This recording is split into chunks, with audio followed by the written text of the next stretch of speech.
Hi, my name's Jen Purdy. I am right now sitting in the IT neighborhood at a parking spot where I am able to charge up my vehicle for $1.50 an hour, which is fantastic.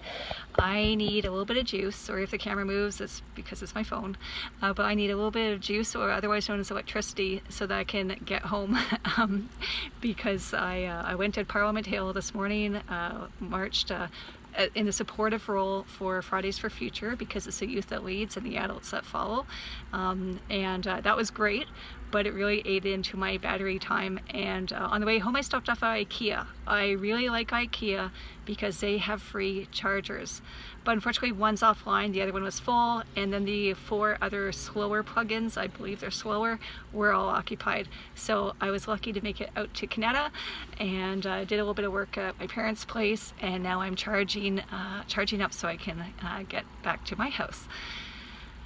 Anyways, I figured I'd just do a little short talk about climate crisis, because this is actually this is a big thing as to why I got into politics. If you'd asked me in like January, February of this year, even after reading the IPCC report in the fall, I was concerned, but it took a few more months for me to realize and get really concerned about the tone in Parliament, the fact that there's a lot of distraction going on, distraction issues and that sort of thing. The climate crisis is not getting the attention it deserves. And so it was basically in March where my husband, I was possibly railing on a little bit about politics and what was going on with the government, and politically I mean. And my husband was like, why don't you just run?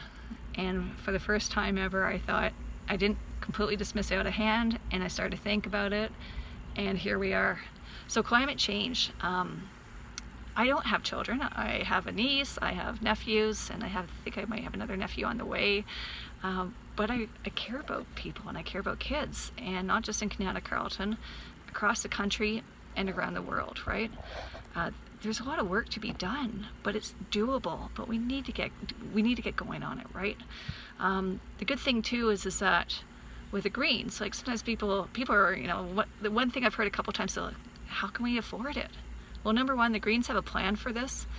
The election platform, Ms. Elizabeth May has already committed to having it reviewed by the Parliamentary Budget Office, who will not only look at what we would like to do, but they're also going to look at the costing that the Green Party of Canada has done and make sure that the numbers add up. Because obviously in past elections, sometimes you see various parties come up with plans that are complete pie in the sky, they're not realistic, and they may be a little bit dishonest with their projections, right? Well, this year the PBO for the first time has offered every party the opportunity to have their platform reviewed to make sure that the costing adds up. Okay, and the Greens have agreed to do that. Anyway, so it's the way that the lovely thing about the Greens is that we have a way to make it affordable and not on the backs of Canadians, because the Greens wisely recognize that I think it's about 46% of Canadians are about $200 every, most months from not being able to make ends meet and defaulting on bills and that sort of thing. So putting more on the backs of Canadians is not appropriate. But I would throw out this one thing, whenever somebody says, oh, we can't afford it, I hope, but I doubt there were many people who said that when World War II was about to break out, when there were hostilities going on in Europe, and the question came up where Canada finally needed to look at getting involved. Nobody was saying, I don't think we can afford it. Nobody was saying, I want to be able to drive my truck. What's going to happen to me? It was basically all hands on deck. So I think I honestly think it's a red herring, the whole how can we afford it. Number one, the Green platform is going to be costed out by the PBO. But number two, this is the crisis of our time. As a physician, I see it as a public health crisis. It's a crisis. It's going to go well beyond our borders, and it's going to go everywhere. And we are going to be impacted. And sure, we may not have incredibly hot temperatures right from the get-go, but we're already experiencing the heat. It's changing insects, it's changing crops, it's changing animals, it's changing water, it's changing how we live. and our costs are already going up. Thank you very much. Think about all the, just the infrastructure on a municipal level. The costs have gone up because there's snow clearing, they're repairing roads. Oh, we had, here in Kanata-Carleton, we've had flooding. Like, it's been devastating. Costs don't go down with natural disasters, they only go up, right? So anyways, all to say that climate crisis is the main reason why I got in. It's not the only reason. I just want people to be healthier, and I really feel strongly I am here to be of service, whether it's as a family physician, but right now I feel there's something even bigger than that. It's climate crisis, getting Kanata-Carleton, but also Canada on a better direction where we can all be doing okay.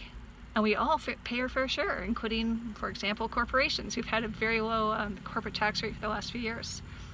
So that's why I got in. And just a little word about climate crisis, because it has become my raison d'etre. I thought I was going to be semi-retired, but now I'm not. I'm doing this, and I'm throwing my entire heart into it, pounding the pavement and that sort of thing, working with a great team with the Kanata-Carleton Greens, because this really matters. It matters to everybody. It will impact us all, regardless of our background. That said, of course, it's always the people who have the least who get impacted the most. And so I think that makes it even more important for people like myself, possibly people like you, to get involved. Anyways, thank you, and I hope you have a good Friday.